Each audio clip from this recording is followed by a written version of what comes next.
हाय, Ratika 333 channel में आप सबका फिर से एक बार स्वागत है। आज हम जुलाई मंथ की रीडिंग करेंगे। देखते हैं मूलांक 1 वालों के लिए जुलाई मंथ कैसा रहने वाला है। जिनको नहीं पता कि अपना मूलांक कैसे निकालते हैं तो वो मेरे चैनल पे जाके अपना मूलांक कैसे देखे पे क्लिक करें, आपको पता चल जाएगा आपको अपना मूलांक कैसे निकालना है डेट ऑफ बर्थ के अकॉर्डिंग। चलिए देखते हैं मूलांक 1 वालों के लिए जुलाई मंथ कैसा रहने वाला है। ओवरऑल एनर्जी क्या आ रही है फर्स्ट ये देखेंगे हम। फर्स्ट आ गया है द वर्ल्ड कार्ड आ गया है। इस कार्ड में न्यूडिटी होती है तो मैं पूरा कार्ड शो नहीं कर पाऊँगी आपको, but I will describe it. The world का मतलब है कि बहुत लंबे टाइम से, आई थिंक ये 10 ईयर्स का भी हो सकता है साइकिल, 10 मंथ्स का भी साइकिल हो सकता है, 10 डेज़ का भी साइकिल हो सकता है, जो कि फिनिश होने वाला है। द वर्ल्ड का मतलब ये है कि एक लंबा फेज़ जो चला आ रहा है आपकी लाइफ में अटकने का, इट मीन्स कि स्ट्रगल का, वो फिनिश होता हुआ मुझे यहाँ पे दिख रहा है। सेकंड कार्ड आ गया है 4 ऑफ पेंटिकल्स का। 4 ऑफ पेंटिकल्स का मतलब है आप मनी सेविंग मोड में रहोगे। यदि आपने काफ़ी दिनों से बहुत खर्च किया है तो इस मंथ में आपको मनी सेव करने की ज़रूरत है। नेक्स्ट कार्ड है द मून, क्योंकि आगे कुछ पता नहीं है लाइफ में क्या होने वाला है, तो मनी सेविंग मोड इसलिए आया है शायद कि आप नेक्स्ट मंथ के लिए कुछ पैसे इसी मंथ बचा लो, अदरवाइज आपको किसी से उधार लेना पड़ सकता है। पेज ऑफ सोर्ड्स, यदि कुछ नया शुरू करने वाले हो तो पहले उसके बारे में आप नॉलेज इकट्ठा करो, क्योंकि मुझे ये कार्ड बता रहा है कि आपके पास इतनी नॉलेज नहीं है और आप कुछ नया स्टार्ट करने के लिए बहुत ही आतुर हो, कह सकती हूँ। ये हो गई ओवरऑल एनर्जी। हम देखते हैं आपकी लव लाइफ में क्या खास होने वाला है। चलिए देखते हैं आपकी लव लाइफ कैसी रहने वाली है जुलाई मंथ में। मूलांक 1 वालों क्या खास होने वाला है, किस चीज़ के लिए अवेयर रहना है।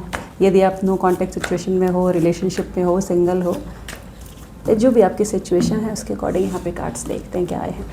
Escape, I left when things got hard. कोई ऐसा पार्टनर है आपके लाइफ में, या फिर था, कह सकती हूँ कि आप नो कॉन्टैक्ट सिचुएशन में हो, कि जैसे ही चीज़ें बहुत टफ हो जाती है ना, रिस्पॉन्सिबिलिटीज़ की बात आती है, तो रिस्पॉन्सिबल इंसान जो नहीं होगा वो चीज़ों से भाग जाएगा।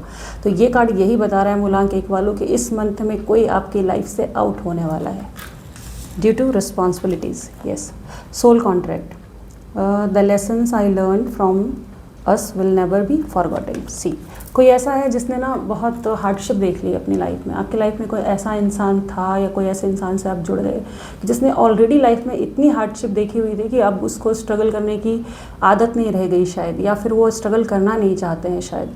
ये कोई भी हो सकता है, मेल फीमेल दोनों के लिए आता है, क्योंकि यहाँ पे टैरो में कोई जेंडर नहीं होता। Inseparable, our love is always there despite the distance. See, आप नो कॉन्टैक्ट सिचुएशन में हो तो भी ना प्यार इतना गहरा है कि आप दोनों एक दूसरे को छोड़ नहीं पा रहे हो, बट चीज़ें इतनी टफ होती जा रही है, शायद रिस्पॉन्सिबिलिटी इतनी ज़्यादा है आप दोनों की लाइफ में कि आप दोनों एक दूसरे के साथ कोप अप नहीं कर पा रहे हो। तो बहुत ही कन्फ्यूज़न वाला मुझे ये कार्ड दिख रहा है कि आप कन्फ्यूज़ रहोगे इस मंथ अपने रिलेशनशिप को लेकर। Guilty, I feel pain from the damage I have caused.